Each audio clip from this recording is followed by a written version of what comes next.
Everyone, thank you for watching innovation excellence. तो कल से भी ग्रेड ए एग्ज़ाम हो चुका है। कल मैंने वीडियो नहीं बनाया क्योंकि मैं बहुत ज़्यादा थक गई थी, पर आज मैं आपको बता देती हूँ। देखिए, सेबी में क्या था, 2 पेपर थे। पेपर 1 पूरा डिस्क्रिप्टिव था और पेपर 2 कॉमर्स था। पेपर जो था वो तो बढ़िया पेपर आया था, क्योंकि पेपर 1 जो था उसमें अगर बात करें हम डिस्क्रिप्टिव की, तो देखिए सबसे पहले ऐसे आया था। ऐसे में टॉपिक्स थे mental health related, financial literacy में बैंकों का क्या रोल है, ये सेकंड टॉपिक था। और थर्ड टॉपिक था एसेट रिकंस्ट्रक्शन कंपनी को लेकर के। इसके अलावा एक और फोर्थ टॉपिक कुछ था, वो मुझे याद नहीं है। तो ये 3 टॉपिक थे। इसमें से मैंने financial role of banks in financial literacy attempt किया है। और उसके बाद एक प्रेसी आया था वेदर फोरकास्टिंग को लेकर के, एग्रीकल्चर में कैसे वेदर फोरकास्टिंग हेल्पफुल है, तो वो प्रेसी था। और next last question, reading comprehension में 5 क्वेश्चंस थे। तो जो पहला वाला क्वेश्चन था वो थीम बेस्ड था, कि जो पैसेज है उसका थीम क्या है। नेक्स्ट क्वेश्चन था एप्स जो है, ऐप के बारे में कुछ दिया हुआ था पैसेज में, तो एप्स कैसे यूजफुल हैं, फिर टूल्स कौन कौन से यूज होते हैं। तो बहुत ही स्पेसिफिक क्वेश्चंस थे, तो उसमें क्या ही ज्यादा लिखेंगे। तो मैंने तो 2-2, 3-3 लाइन का लिखा है। बाकी आप लोगों ने कितना लिखा है आप लोग बताइएगा। और अब मैं तो पूरा अटेम्प्ट भी नहीं कर पाई, मैंने ऐसे पूरा लिखा है और आरसी पूरा कंप्लीट किया है। प्रेसी में लिखने गई थी तो मैंने हेडिंग डाल दिया और मैंने कुछ 30-40 वर्ड का प्रेसी लिखा है। तो 30 मार्क्स का प्रेसी था, तो वो तो सिर्फ थोड़ा सा ही लिखा है, तो उसका तो ज्यादा कंप्लीट हो ही नहीं पाया। बाकी आरसी और ऐसे मैंने पूरा कंप्लीट किया है। आप लोगों का कितना हुआ आप लोग भी बता सकते हैं मुझे कमेंट करके। और फिर बात करते हैं पेपर 2 की। पेपर 2 तो मतलब बहुत अच्छा पेपर आया था, और मेरे हिसाब से पेपर को मैं तो डिफिकल्ट बोलूंगी। देखिए, मैंने कॉमर्स लिया हुआ था 11th-12th में, पर उसमें मैंने कुछ करा नहीं है। मैं उसके बाद फिर अपना बैंकिंग की प्रिपरेशन में लग गई थी, तो कॉमर्स वगैरह जो है 11th-12th का ही बस मुझे आता है। तो वो चीजें आती हैं, तो उसके बेसिस पर फेज 1 तो निकल गया था, पर फेज 2 में तो अच्छा क्वेश्चन आए थे। और न्यूमेरिकल्स तो फिर भी इजी थे, कि आपने अगर फॉर्मूला वगैरह अगर आपने पढ़ा है, 2-4 बार प्रैक्टिस करिए तो आप कर लोगे न्यूमेरिकल्स। 50 आउट ऑफ मैं कहूंगी 10-12 क्वेश्चंस तो न्यूमेरिकल के ही थे, जिसमें प्राइम कॉस्ट आया था, जीएनपी एमपी को एनएनपीएफसी में कन्वर्ट करना। फिर एक क्वेश्चन था डेप्रिसिएशन का, स्ट्रेट लाइन मेथड। लेकिन वो स्ट्रेट लाइन मेथड में भी उन्होंने कुछ कुछ करा था, कि 10 ईयर्स की लाइफ एक्सपेक्टेड लाइफ थी, और उसको बीच में ही रिवैल्यू कराया। और ये क्वेश्चन मतलब मैंने ऐसा गड़बड़ किया है, उसमें 1,20,000 रुपए 1 साल का डेप्रिसिएशन आया था, तो 5 ईयर्स में वो 6 लाख होगा ना। मैं 60,000 लेकर के कैलकुलेट करी थी और मेरा आंसर नहीं आ रहा था। उस क्वेश्चन को मैंने पता नहीं कितना टाइम दिया, फिर भी मतलब मेरा दिमाग नहीं चला कि 1,20,000 इंटू 5 6 लाख होता है, और कैलकुलेटर भी था वहां पे तो भी गड़बड़ कर दिया। वो डेप्रिसिएशन वाला क्वेश्चन मैंने किया ही नहीं। बाकी फिलिप्स कर्व से रिलेटेड एक क्वेश्चन था, प्रोविजन से रिलेटेड एक क्वेश्चन था, कि प्रोविजंस क्या होते हैं, उन्हें कैसे ट्रीट करते हैं। फिर और भी अगर क्वेश्चंस देखें तो देखिए, एनबीएफसी के बारे में पूछा था कि which of them is incorrect about it, तो उसमें उसका आंसर था they can not accept demand deposits. फिर मॉनेटरी पॉलिसी टूल्स पूछे गए थे, क्वालिटेटिव क्वांटिटेटिव। तो क्वांटिटेटिव थे बाकी सारे, एक ही क्वालिटेटिव था क्रेडिट राशनिंग वाला, वो उसका आंसर था। फिर ट्रेड से रिलेटेड एक क्वेश्चन आया था, मुझे नहीं आता था इसका। B2C GST रिलेटेड कुछ एक क्वेश्चन था, ये भी नहीं बना मुझसे। एक सारथी ऐप जो है सेबी ने लॉन्च किया है, ये क्वेश्चन था, तो सारथी ये वाला मैंने कर लिया था। फिर हाँ, एक क्वेश्चन था वो एंगर, ह्यूमर, फ्रस्ट्रेशन से रिलेटेड, कि इन सब इसको क्या बोलते हैं। तो जनरली अगर हम बुक में पढ़ेंगे तो साइकोलॉजिकल ही बोलते हैं, ये सब जो भी है साइकोलॉजिकल नीड्स में ही आता है।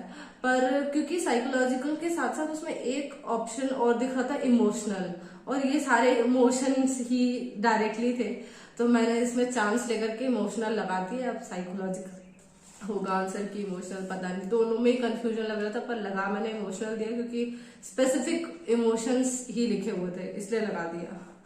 फिर आप लोगों ने क्या लगाया है आप बताइएगा मुझे ये सब कमेंट करके, कि आप लोग का भी कैसा जा रहा है मेरे साथ साथ। और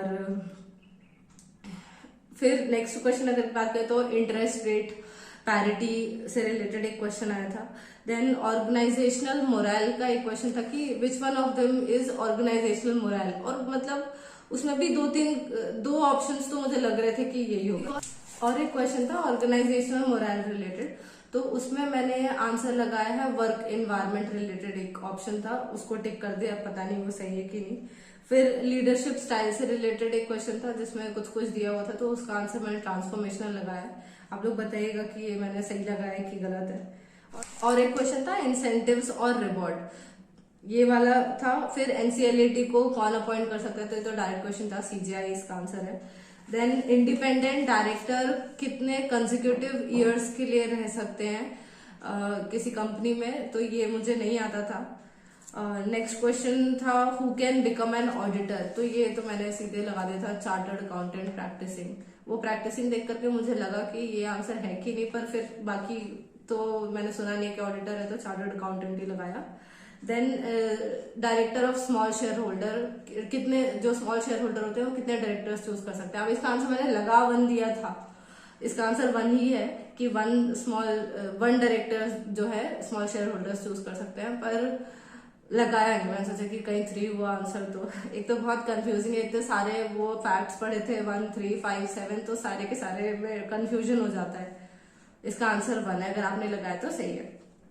then minimum share application money कितनी हो सकती है, तो वो 5%। फिर एक और confusing question, non plan expenditure. Non plan expenditure क्या होता है, तो अब इसमें जो ऑप्शंस थे वो इंटरेस्ट पेमेंट, सब्सिडीज, इलेक्ट्रिसिटी और डेप्ट सर्विसिंग, ऐसे करके ऑप्शंस थे। तो मैं सोच रही थी बाकी इंटरेस्ट पेमेंट, सर्विसिंग, सब्सिडीज वगैरह तो प्लान करके बजट में आता है, उसके बाद ही जो है सरकार देती है, तो ये तो ऑप्शंस हो नहीं सकते। फिर एक मुझे कंफ्यूजन हो रहा था इलेक्ट्रिसिटी में, और एक डेप्ट सर्विसिंग, कुछ समझ नहीं आ रहा था कि ये डेप्ट सर्विसिंग से क्या रिलेशन है, तो पता नहीं मैंने किसको टिक करा है, मुझे याद ही नहीं है। मे बी मैंने डेप्ट सर्विसिंग को ही टिक करा है जहां तक मुझे याद आ रहा है। और एक और न्यूमेरिकल क्वेश्चन था, वो इंटरेस्ट कवरेज रेशियो से रिलेटेड, उसका आंसर 1.67 है, मैं 2.67 लगा करके आ गई हूँ, गलत हो गया।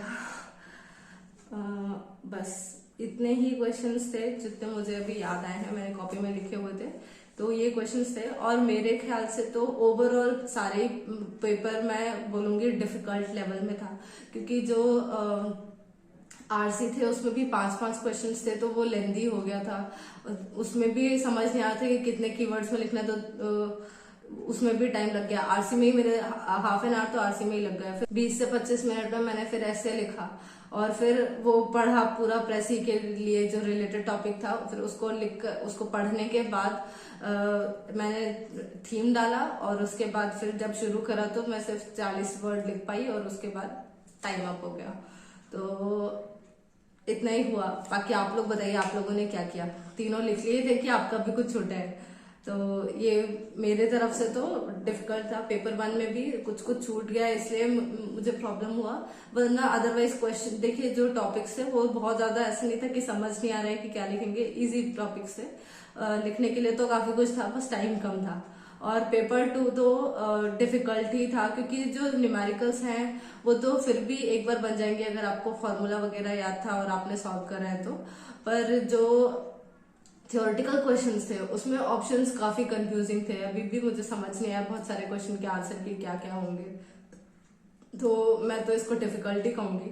बाकी हाँ, अगर जो CA CMA कर रहे हैं उन लोगों के लिए मे बी पेपर इजी रहा होगा। मैंने अपने अटेम्प्ट बताऊं अगर, तो मैंने 31 क्वेश्चन करे हैं पेपर 2 में आउट ऑफ 50, और जो डिस्क्रिप्टिव है उसमें भी मैंने सिर्फ ऐसे और आरसी पूरा किया है, प्रेसी सिर्फ 40 वर्ड। ओके, तो अब देखते हैं कि रिजल्ट्स में क्या होता है। All the best to everyone.